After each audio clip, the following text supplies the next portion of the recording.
Welcome to Music Podcast featuring the Music Podcast Welcome people. to the podcast. The Ones Podcast. To research Cast Ones. music in a podcast. We researched a bunch of music and now we're going to tell you about our research because you care. Yeah. So the first bit of research we got is on song popularity and how like TikTok influences that, which I think is just true. Yeah, I think like before TikTok was really a thing, I think musically had like a big effect on like songs that were popular and like trends and stuff, and now TikTok's like a much bigger thing. Like loads of songs that wouldn't really be popular otherwise are now like gaining traction because of social media.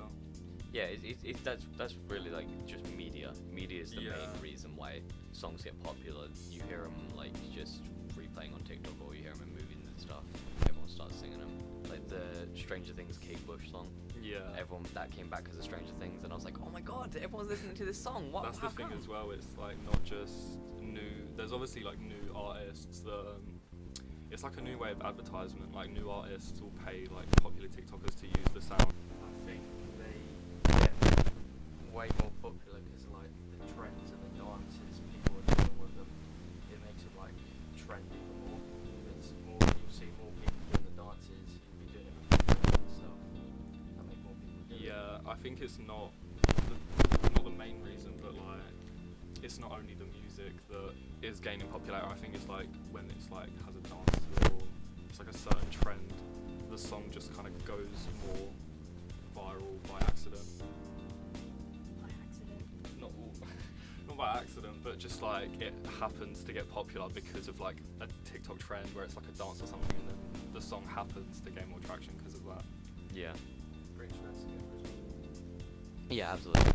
Interesting point there. I don't know, I'm just trying to say something. British artists sing with American accents. I have nothing to say about that. I mean, this point was kind of far fetched. It was like No, they do it all the time. no, they. Really? I remember seeing like it was like an interview or like something with Adele or like a really popular British artist. I'm pretty sure, and they said that like their record labels will tell them a lot of the time to like have more of like a generalized accent between like British and American. Really? Apparently. Huh, I did not know that, actually. I guess that makes sense because it's marketability. No one wants to hear Yeah. And then British accents. I was researching like artists and people like Lily Allen. That's like she's a really like. Well, just think of the most British artist you can think of. Like that's how she sings, and she was really popular, but like only really in the UK compared to people like Adele or whoever else that's a British artist that has a more generalised singing style that has gained like major popularity like all over the world. Especially in America. Yeah, I guess I never really thought about like how they your production or whatever can like decide how you have to sing a song for marketability reasons. Yeah, it was. What else did I talk about? I think like more nowadays, more singers are having this like generalized accent when they're singing, or like just generalized style of how they make music. Yeah. Compared, because in the like 2000 and like 2010s, a lot of artists in like the UK had that really like distinct British accent. Yeah, no, They would sing or that's they would what rap I with was the gonna accent. say. But Like, then as we've like moved on, it's just faded out of music really. There's like very few artists now that sing like that. yeah, that's what I was gonna say because like I know because obviously I'm 80s music and like Beatles, all British bands, like I don't know, any British rock bands, you could tell they're British because they have the most British sounding voice. Like oh, I get knocked down, but I get up again. It's very clearly British. I was gonna say even like punk artists. Like, when you think of like the Sex Pistols, they are like the most British thing you could think of. But then nowadays, It's lot just of a punk generalised. artists, it just sounds really generalized. It's kind of gone away from the idea of the music being like British and all that kind of stuff. Just music is music now, no culture behind it. Well, I guess that's not exactly. I think it is just to like widen the audience and open up so they can obviously make more money. Yeah. That is what music's kind of shifted to. It used Yeah, to be more passion making based. music as an artist and passion based, and now because of like record labels and everything else, it's turned into more of just like a money making scheme for a lot of artists. Yeah. So next up here, it's easier for niche and independent artists to put their music out there. Is that true? Through TikTok, yeah, I guess. Kind of. It kind of varies, because when I think about niche British artists, I think of like Pink Pantheress, who went from having no audience to then gaining like such popularity just through TikTok. Yeah. And I think it's less of a thing in America that artists can do that, because obviously America's so much bigger and there's like loads of artists that just kind of get lost. Like, I feel like especially British TikTok, the trends kind of stay for longer. Like in America, the trends change so fast that it's hard to gain traction. But then here, if there's like a particular trend that's really popular, it will kind of stay popular for longer, which it makes it easier for artists to, like, once they know that they're trending or whatever, they can like work on it really quickly to then keep the popularity going, which obviously boosts them in society. I mean, like you said about English trends and American trends dying and like different speeds. Binley Mega Chippy was here for like 2 months, and we heard nothing but it. I think just because the UK is way more boring and it's just so tiny, so once there's like Binley Mega Chippy, I just don't think that would ever happen in America. Well, I don't think it's boring. I think it's more of a fact.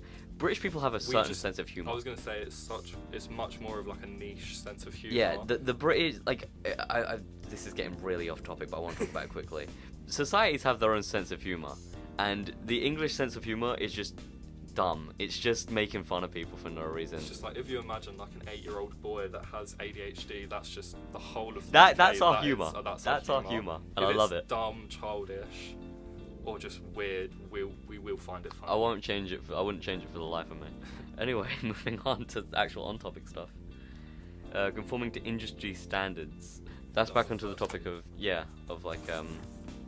that's back into the topic of productions like, this will be successful, we want this. Yeah, I think there is select few artists that kind of have their like own style, and it's like really individual to them. But I think a lot of the music that you listen to nowadays that's like popular, like on the radio or whatever, it just all sounds the same. Yeah, I think it's always been like that, but way more now, because there used to be, like, now whenever there's anything on the radio, no matter what radio station it is, it kind of just all blends together, blends into like one big genre of like just radio music that they know they can profit off of. Whereas when we like stream our own music or find music or whatever, it sounds completely different to the stuff that's played on the radio or that's really mainstream. Yeah. You got anything to add on that? I'm not talking about it, but maybe I think if you want to get out there, I think you should make like an indie song, just so they're not the same as the other songs, just the bland songs that are out there on the radio, so you can just like more people know about it. Yeah. I think that's a thing that a lot of artists do. They don't really stick to one genre. They like have like a couple songs that are like really poppy, and then some that are like more like indie, or however you want to call it, to like broaden that audience. Yeah. But I think that's another thing through TikTok. Like Steve Lacy has all these songs, and there's like loads of them are trending, but then each song kind of has a different like vibe to it, so it opens the audience again. Yeah. To whoever's gonna listen to it. Yeah, I think if there was no TikTok, there'd definitely be like less songs, like less indie songs and stuff like that. Yeah. Well, I mean, because the good thing with indie songs is there's no like big corporation trying to tamper with what you're saying. Yeah. Like, it's just your music that you want to make. Yeah. And I think that's like, because music is like a form of self-expression. It's like movies, editing. It's just a form of self-expression. And having a corporation fiddle with that, it's not your work anymore. I think nowadays though it's more, obviously indie artists still exist and they're creating music and whatever, but I think like popular artists that are in the mainstream popular artists in the mainstream are like trying to replicate indie songs and indie music, which is like wrong in a way, because obviously that's still being controlled by like corporations and their record label and whatever, but they're trying to like copy what an indie artist is doing. Agreed. So it kind of takes the whole point of an indie song or indie music away, because they're not indie artists. Yeah. The next point about this is mainly for like American artists, not really the UK, about how they like work really methodically and capitalizing off of their fame and from their music. I think in the UK it's not really like gained any traction yet. The artists are doing that really, but in America, obviously Kanye West has Yeezy, and that's made like it's all about the so brand. much, yeah. And Rihanna with Fenty, she has like makeup, skincare, clothes, like everything. I think it's like such an American thing to do, but then again I think that shows the difference between UK music culture and music culture in America. Then they're trying to like, it's all about profit and all about what they can do next and how they can make money, but then UK, the majority of artists is an art, is because they want to make music. I think that's the best way to make music, really, just to do it about what you want to do it about. Yeah, I think that's why as well in the UK you find more indie artists and more original artists and like musicians, because it's more about what the musician wants to do rather than generalizing their music and their like brand and their look and whatever to make money. Yeah. I'm gonna try and think of a good transition for this one. Oh wait, no, you just did that. We can talk about British music subcultures, and then after that I feel like we're done. Yeah, pretty much.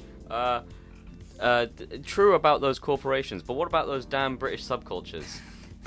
I think it's British subcultures, I think, are really important to music, but then at the same time American subcultures, stuff like house and jungle and that kind of stuff, was made really popular from America, but then Britain like kind of adopted them genres of music, and then we made it into like a whole nother thing, and it made it even more popular. What is jungle? Jungle is, do you know what drum and bass is? Yes. Drum and bass, obviously it's like electronic music that's really like fast paced and whatever. Jungle is more of it's kind of like a merge between drum and bass and reggae. Okay. So it's kind of like fast paced music with like underlying like softer beats. But it was obviously, reggae was definitely not dying out, but it was kind of like a merging of two like groups of people. You had like people that were into drum and bass that were like young working class, like mainly white people, and then you had obviously reggae that was like the black community, and then they came together, and then that's where jungle kind of evolved. And I think it's the same with garage, really. It's one of them genres that kind of brought together like people that would never really have clashed, and then created like a whole nother like genre of music which became like really popular, especially in like the early 2000s and 2010s. Yes.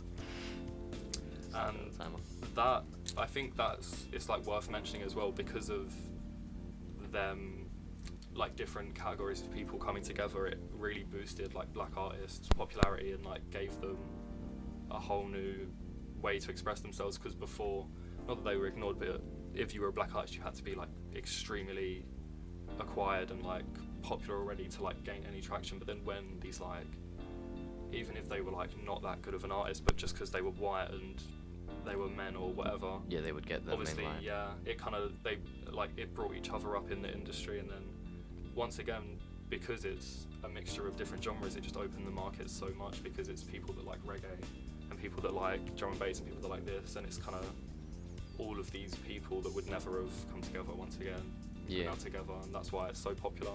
Yeah, you were talking about the race being a problem in the music industry.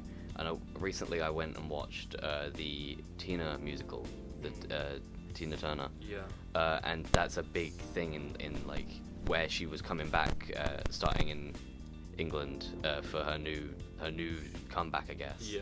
and they just wouldn't let her. They wouldn't let her put her music on there, Yeah. even though like they said it was fine.